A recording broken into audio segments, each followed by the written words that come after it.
Um, these interviews were recorded in May when the student encampments first began and swept the nation.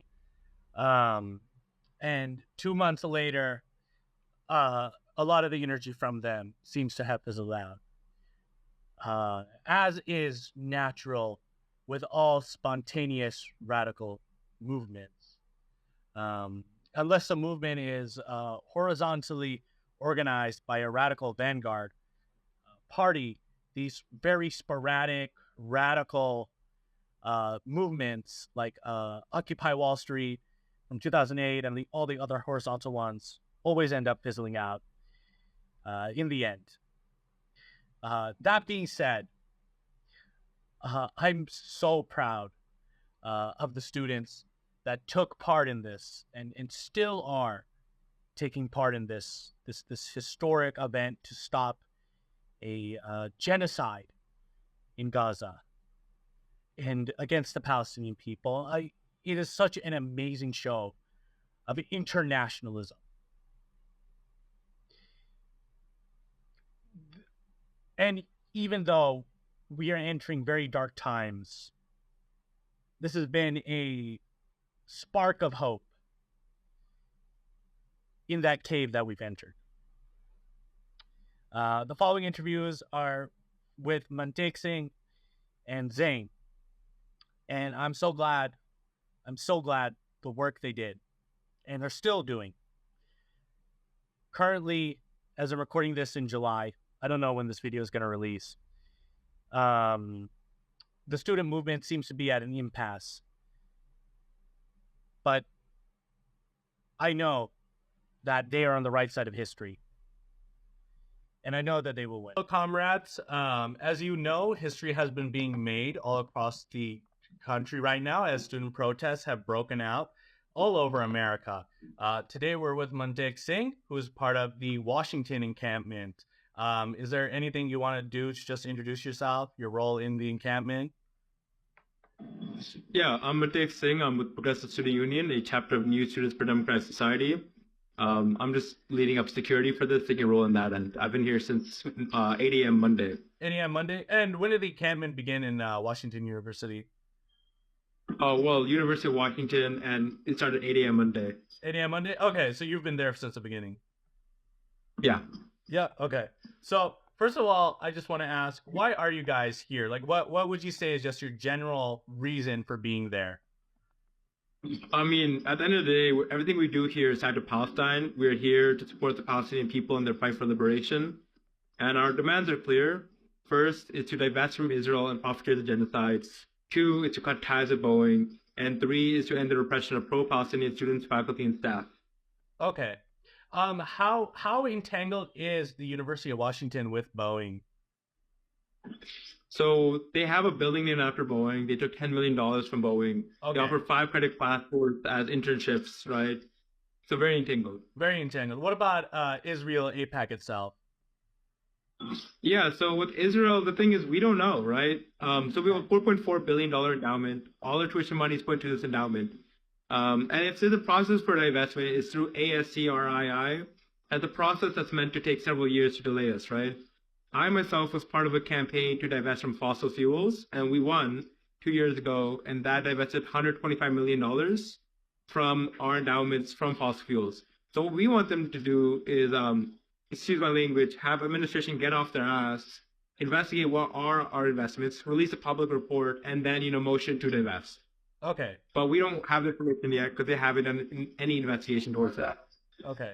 So you guys were successful in getting them to divest from fossil fuels before. Has that shaped this current protest whatsoever? Like any of the strategies from that? Yeah. So the group that did the fossil fuel divestment was some environmental org I was part of that no longer part of. There's not really any continuity with that. But I'm the only person. Not a lot of people are very familiar with how the divestment process actually works. Some other groups are moving towards an ASCRII form, while we believe that the CAM is actually forcing them to move faster. This process is meant to take several years because the thing is, we have students graduate while administration stays here. It's a tactic meant to delay organizing and wait us out, which we cannot stand, especially in the context of genocide. Yeah, okay. So basically, the university current strategy just let you guys graduate, just drag it out as long as possible, things like that. Exactly. Okay. So, I think you've already said it, but can you just say it again? What are your biggest demands? What is just the main focus? It's Boeing. It's cutting ties with Israel. Is there anything else?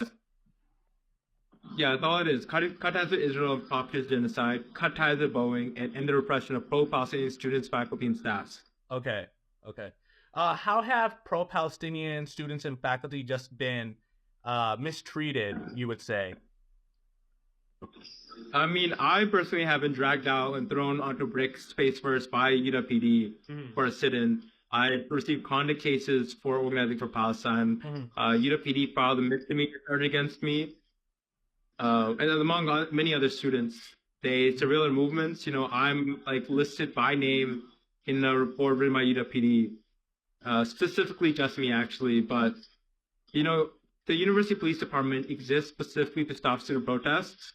But for example, PSU were championing USDS. Yeah. UWPD specifically started because of old SDS in the 70s that organized here at UW. Right? It's on their website. You can read this. Every single campus police department was created in the 70s to stop student organizing. Okay. Right? That's what they're here for, and we'll fight it each and every step of the way. So they're essentially made to stop what you're doing right now. Yes. What would you say to people that are saying this is the wrong way to protest, right? Like, can't you just do it in a less disruptive way? Do you have any thoughts to people who are demanding a more peaceful, quote unquote, form of protesting or less disruptive?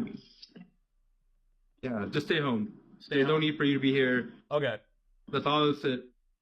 And like honestly, if you disagree with what we're doing, do something of your own, right? Right. I abide by the same forward principles, which means, you know, if you're gonna have an escalation, different time or place, we will not criticize you, but do it somewhere else, right? So if you think we're doing an escalation, that's fine. You don't have to be here. Nobody's making you be here. I just hope that you don't criticize us publicly and just do your own thing. Okay. Okay.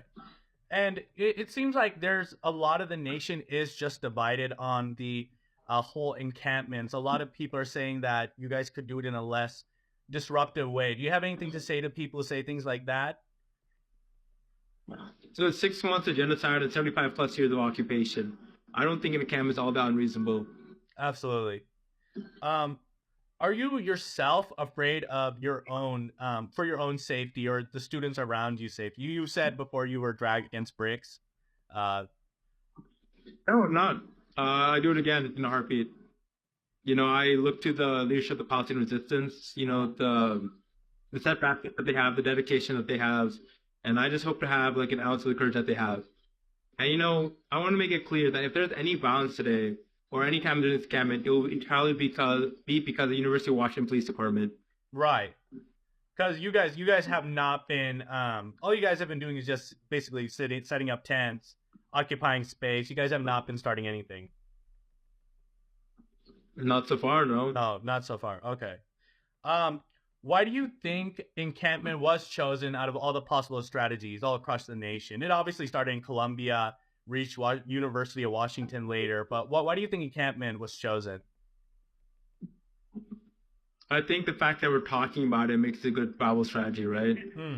The fact that we're doing an encampment is that people are seeing that this is an escalation. Right. And if it wasn't, we want to be here at this interview. Right, right.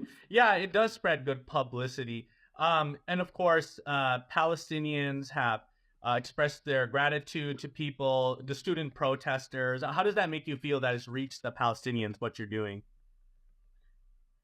I feel incredibly honored. I feel so deeply honored, and that encourages me to fight even harder. Great, great.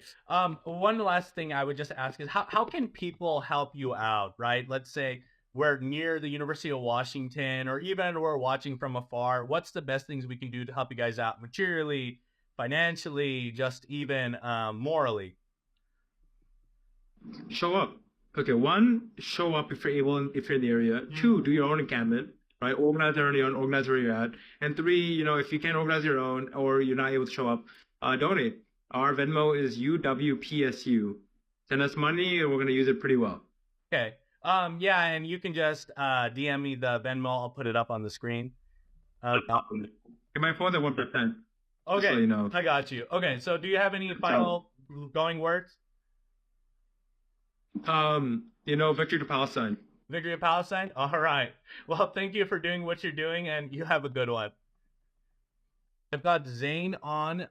They're part of a student encampment within Stony Brook University in Long Island. Did I get that right? Yep.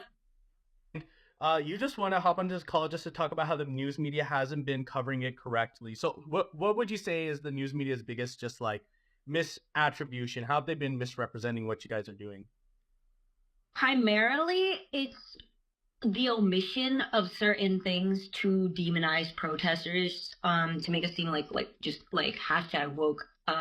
Students who are like virtue signaling basically, oh, we're just doing this random protest for no reason on this college campus that won't affect anything, when in reality we have real like demands that are specifically for this college. Like for example, our president in a recent letter, like again, um stated that they don't have any like investments in Israel, and that they wouldn't they wouldn't be divesting from the academic institutions that they're working with in Israel. However, we know that Stony Brook University does in fact have those investments. We don't know the extent, but we do know that, for example, they have a partnership with IBM, and they've sent about $250 million to Israel. Mhm. However, she said that there was no investments whatsoever. We also don't know the full extent to the investments because they won't disclose that information to us. Something like, oh yeah, the board of trustees, it's a private thing, so they don't have to legally. Okay. And when did your president release this email? I believe it was 10 a.m. this morning. 10 a.m. this morning. What's your president's name? Maury McGlinnis. I don't know if I spelled. Okay. And is there anything else? I know I cut you off. Do you want to finish that train of thought? I'd say like as well, they've also she also stated that protesters were given a proposal for a meeting. Mhm. However, the proposal we were given was stop our encampments and you can have a meeting at 5 p.m., which anybody who negotiates ever will tell you that's not a good, like, that's, you're telling us take away our only footing for something that you can't guarantee, and we know that you've been lying to us. So basically just the option to negotiate. Just the option to negotiate is what they're offering you. That's crazy. Yeah. And they said it only said we rejected the proposal. However, organizers came up with a counter proposal basically saying, we'll keep our encampments, and tomorrow morning, 8 a.m., we would like to set up a meeting to discuss demands. And they ignored us. Okay. So it just fell on deaf ears. Yep. Okay. And when you messaged me, you said that there's been just violence, crackdowns. Do you want to describe any of that? Our encampment is gone. We'll most likely try again. I don't know for sure. So what do you mean it's gone? What happened? Can you just describe the events leading up to it? I can totally give you the play-by-play. Okay. So after admin offered the meeting, they said if you don't disperse by 11 p.m., everybody who's at the encampments will get arrested. We obviously did not move. Yeah. And so we were like, okay, but is it possible to get a meeting by 8 a.m.? We were trying to get something. They never responded to us, obviously. So we just sat there for hours. And then 11 p.m. rolls around, and about 20 or so cops turn up to arrest protesters. At this point, there are only 17 protesters in the actual encampments themselves. The rest of us are watching from afar because many of us can't afford to get arrested. and keep in mind, we're rather small. We're a really small encampment. We're in like Long Island in like a really small village. So obviously we don't have a lot of support out here. How big is your college for people that aren't familiar? Our college is actually rather big. We're a community college, about 20,000 students. 20,000 students. Okay. Yeah. But so cops turn up, and as they turn up, about hundreds upon hundreds upon hundreds of student protesters just start encircling the entire the entire perimeter of where the encampment was set up. So these were counter protesters. These were Zionists? No, they were not. This was completely unplanned. Okay. I wasn't expecting. One moment we are pretty well all by ourselves, and there's only like at most 50 of us. Suddenly there are hundreds of students crying out in support for us. Oh. Okay. They aren't doing anything, obviously. They're standing there following police orders. However, police see that there's these hundreds of students peacefully standing there, and they don't move to arrest the 17 that are still sitting there. At any moment they likely could have. It's unlikely students would have broken out into riots. Mm-hmm. Most of them were complying with police. But they didn't. I guess they were concerned about a riot. So they left, and the perceived leaving of cops, students jumped onto the encampments and started rallying alongside the protesters who were there. I'd say about half an hour later, the cops came back. Okay. And this time, a good 150 of them. Oh. 150 cops. All so they came with reinforcements. Yeah. We had, somebody said there was a helicopter. I don't believe that. That's a rumor. Uh-huh. But I did see a drone being used. There was state troopers, Suffolk County, and UPD. Easy 150 cops.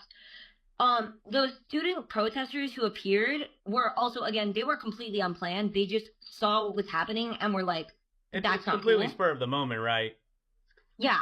Yeah. So they started dispersing immediately at the sight of cops. Okay. And started what cops were doing immediately. I mean, yeah, of course. I mean, you see like 100 cops marching towards you, you're gonna run. Especially these are unarmed students. These are just peaceful protesters. Unarmed students, most of them weren't even in the encampments. Yeah. Pretty much all of them just were walking by, saw the commotion, and were like, wow, that's kind of messed up. Gotta stand in solidarity, right? Yeah, exactly. In fact, there were so many students that one side would be chanting something, the other side couldn't hear, they'd start chanting something else. So you'd have 3 different chants going on all at once. Yeah. I've been to protests that big. It happens, yeah. So what happened next? So what happened next is that I believe the state troopers came in and started directing people away from the actual people in the encampment. It was very clearly an attempt to prevent people from recording what they were going to do. As they were directing away, I actually witnessed this play out. The first arrest that I saw, that I'm pretty sure is actually the first arrest of the night, it was a young, unarmed teenage girl. I've actually posted the video to my TikTok. Okay. She was completely unarmed. A cop approaches her rather aggressively, and grabs at her, and instinctively she pulls away because she's scared. Mm-hmm. And the cop, I guess, viewed that as resisting arrest, and he tackles her to the ground, followed by 2 other cops tackling her to the ground and violently arresting her. And she didn't do anything to instigate. The cop came up behind her? The cop came up facing her, running out her, okay. Really. And she got spooked, and she tried to pull away a bit because she was scared. And the cop, I guess, perceived that as resisting arrest, so he got more aggressive, grabbed her violently, and then 2 other cops came. I think I saw another one approach them as well. But there were 3 cops and 1 observing. So, was she injured? What happened? The 3 cops just tackled her at once. Was she okay? As far as I'm aware, she is okay. Okay. However, a bit traumatized and anxious about the obviously. And then, did you see any more arrests? Yeah, about I was able to see them, not well though, because Okay. they were forcing away from the actual student protesters. The student protesters created a human chain together. Mhm. And the next few to get arrested were faculty who were standing in solidarity with the students. 2 faculty members were arrested. Okay. Following that, we know that 22 students have been arrested. And I believe 5 outsiders have been arrested. I'm not Okay. 100% sure. So what you're basically describing is just absolute chaos, basically. Like what started out as like a peaceful 17-person encampment. Cops came, people rallied together, shoot away the cops. The cops went away. They thought they had won, and then the cops came back with reinforcements, and it just all hell broke loose. Yeah.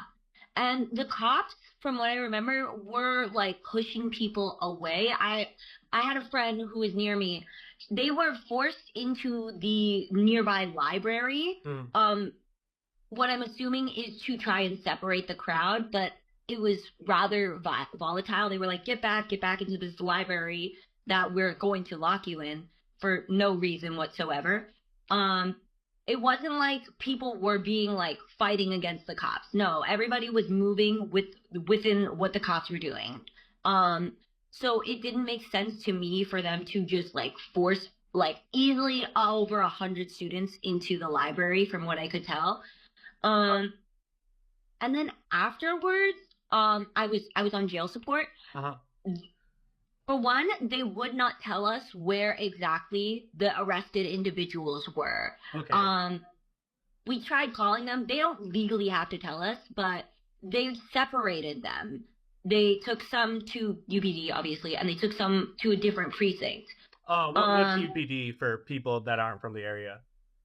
University Police Department. Okay. So to process them better, and also to make it harder for us to do jail support. Okay. But yeah, they also I believe they also took a lot of the arrested individuals' phones from them, and many of them still not have them returned even after being released. Okay, yeah, because honestly, if these videos get out, it's gonna make them look bad. I mean, this is currently the protesters' biggest weapon is just the internet, being able to spread what's happening, the abuses, things like that. Yeah, exactly. And from what I can tell, they've like they're probably monitoring like my chats, because like I'm in chats with them. Yeah.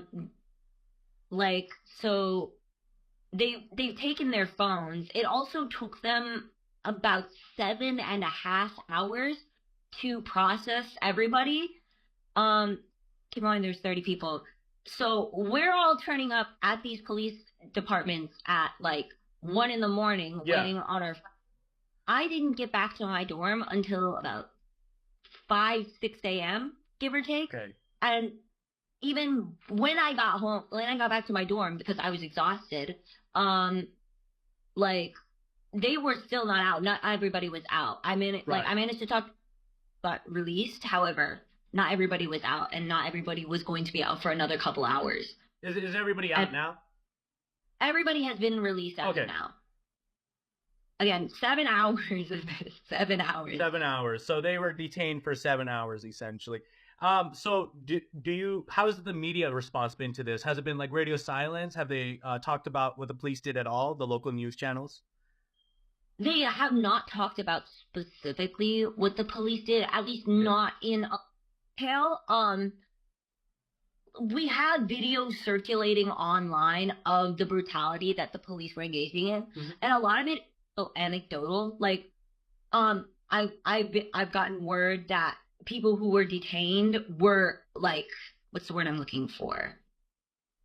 Antagonized by police. Yeah. Police were rather all the time.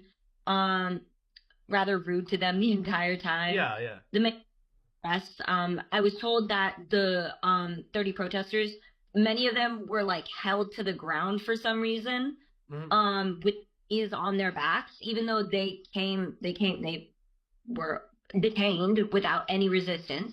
Yeah, and Um, they were willing to go along with the police, right? They were willing to just yeah, be arrested, and they still yeah, used force on them unnecessarily. Okay, yep. okay, Um, and so they were also told that they were like ordered around a lot. I believe they were like in like one of the precincts. They were like there was chains, like not just handcuffs. They were like yeah. chains, like full wrists and ankles and everything. Um, So, so so what do you blame this big police response on? Like, do you think this has any connection to Long Island? I'm sorry, I'm not that familiar with New York, but the Columbia University protests, how brutal they've been there, the governor's policies of like heavy militarization, police. Why do you think the police were so brutal in this case? it's entirely because of the nature of the protests, because they were Okay. pro-Palestine. I've seen many times that like this was literally all over tents. Like they put Okay. up tents, and that is why they called 150 cops on us. Um, And all the tents are and gone. The encampment's just it's been completely crushed, it's basically. been swept. Um, Okay.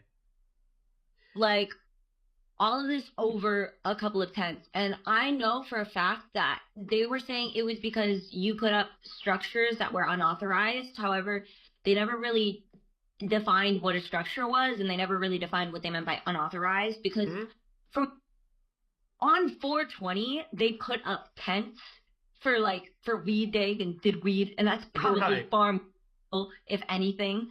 But Um, it was like non-political. It didn't bother anybody. doesn't bother nobody. And so because of that, like no cops were called. They were allowed to keep their tents up, even though that was far more of a violation of Yeah, university because it's also kind of a crime. I'm pretty sure you're not allowed to do drugs on on university campus. campuses. Yeah, especially so openly. You know, blatantly all that. Yeah. Yeah. Um. So definitely, So it's the political aspect of it. It's interesting because I've been to the Berkeley encampment, and it's a completely different story in Berkeley, in California. Here, the police were just chilling, right? Everybody's. It's a very relaxed nature. Seems like New York. Of course, there have been heavy brutal in L.A., the San Francisco FSU, but in Berkeley, completely relaxed. Meanwhile, in New York, in LA, it seems like they're just battering them. yeah, no, I'm not entirely sure what exactly I like. I'm not exactly sure why exactly like it was this hard. 150 cops Mm-hmm. over 10. And when we initially started the encampment, we tried to put up tents at about 7:30 in the morning. Mm-hmm. Um, Cops were there in a minute to tell us to take down the tents Okay. instantly. We all quickly took them down and like complied with police immediately. We put down tarps and stuff.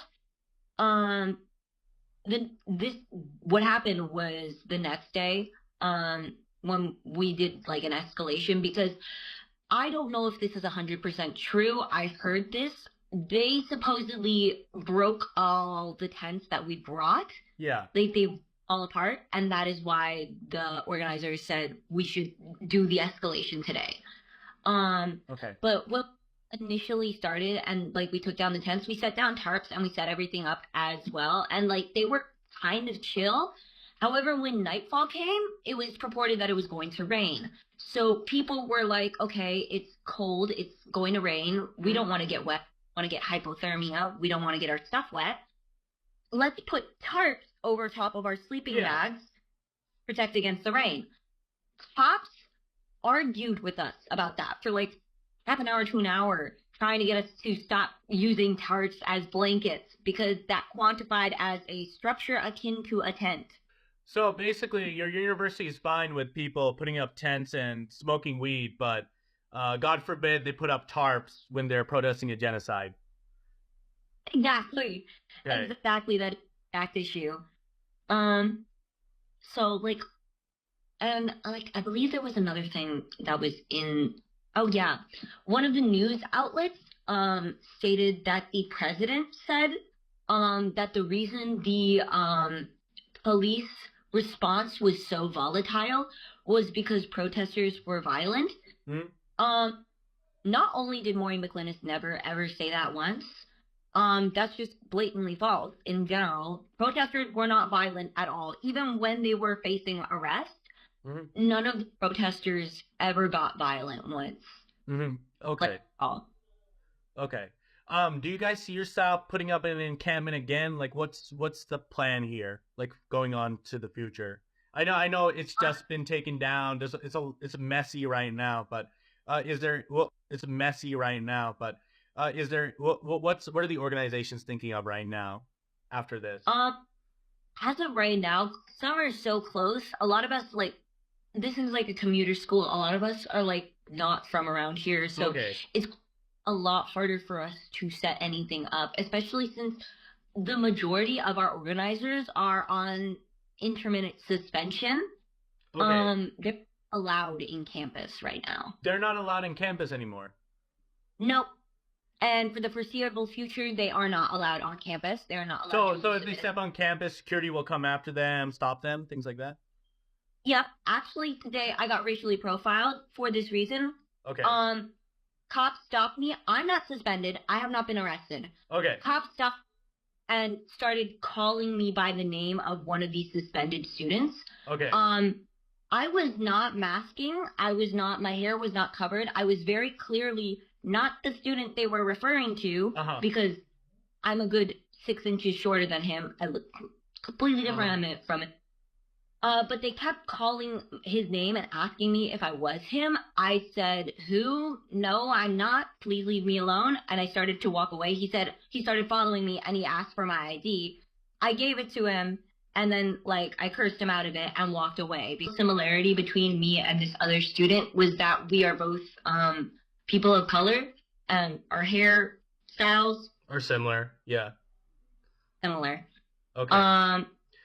So really, for now, it really does seem like I hate to say it, but it really does seem like they've sort of won, because it doesn't seem like you guys are able to set up an encampment. It's a commuter school. A lot of the organizers are suspended. So do you have any hope of just being able to continue any form of organizing, maybe an encampment in the future, or like what's your outlook right now? As of right now, we've been organizing protests. Today there was a protest that was really quickly put together and really disorganized because we're working with what we have. Yeah, it's last minute, yeah. Yeah. In 1 hour, we were able to get 50 to 70 people to rally alongside us at admin for what happened, which 50 to 70 people within an hour, most of whom were unaware that there was even a protest. That's pretty good. So it seems like there's a lot of energy right now. A lot of students are angry at what happened, and they're also aware. How has this just been perceived by the wider community? Like are people in the wider community showing you guys support? Are they against you? What's going on there? As far as I can tell, at least within the student body, I'm not from Stony Brook as an area. Okay. With that well, but within the student body of like the university, most of them are on our side. Even the ones who are like, I don't like this encampment. I think it's dumb. I think you guys are like virtue signaling or something like that. Even those people are like, it is unbelievable the police reaction to peaceful protests. That's stupid. They shouldn't have, because those videos of what exactly the police did are going around on social media. People saw that. They saw the police tap like that, and they did not agree with that. So in general, there is a lot of support. So as of right now, we are trying to like focus that support on actually allowing us to possibly do stuff like this again in the future, work towards protests, try to get our demands met. It's just a bit harder now because, like, all my friends are arrested. Okay. So. Yeah. It seems like you're in a really tough spot, but I'm proud of you. I'm proud of all you guys. You guys are doing great work for the Palestinian people, for the cause. Are you afraid at all physically? Like, are any of your friends afraid? Most of them, like a lot of them yesterday night were very much like spooked. And in general, the cops here. Anytime I see them, I get nervous, and it's just been a general sentiment among everybody within our like within the SJP here, um, because it's just they don't. Every interaction I've ever had with the cops here has been negative, and like the protesters who were arrested, and this isn't the first time some of them have been arrested. There have been other protests before this where they were arrested.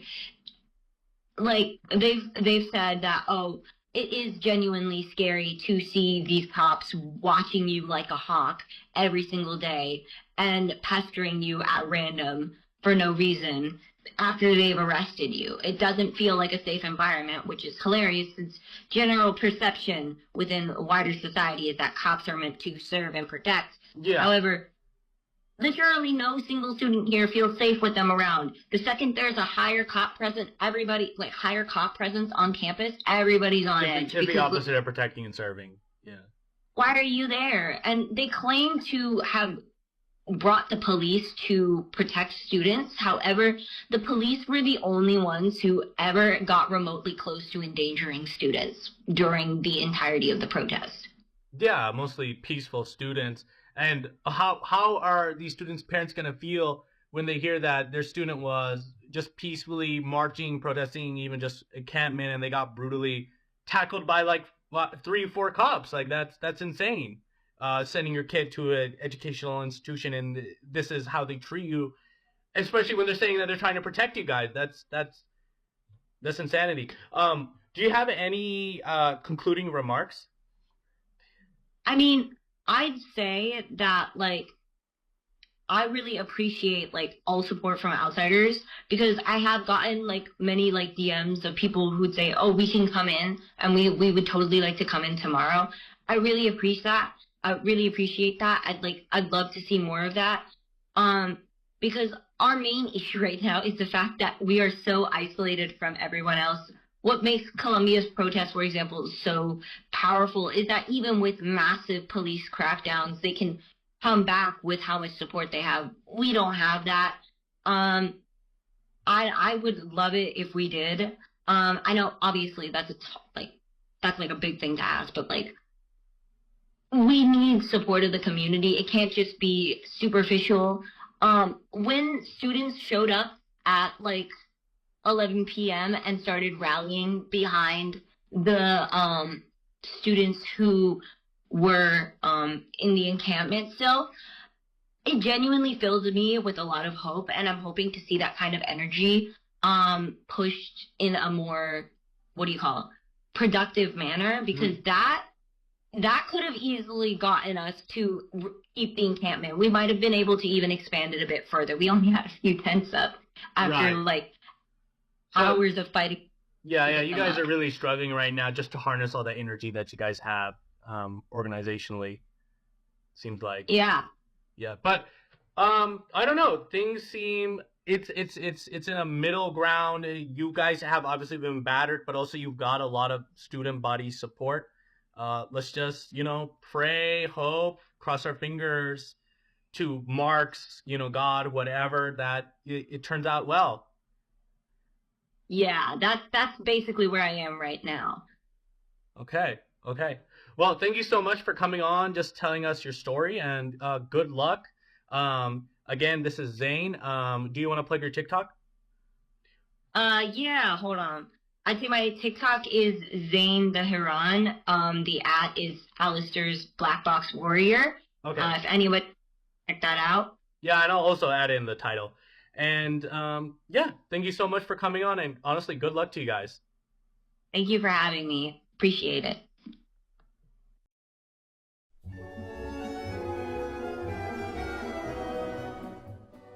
This episode of the Pokepreet Pod has been brought to you by our generous members on our Patreon. If you'd like to become one of them, go to patreon.com/thepokepreetpod. Thank you.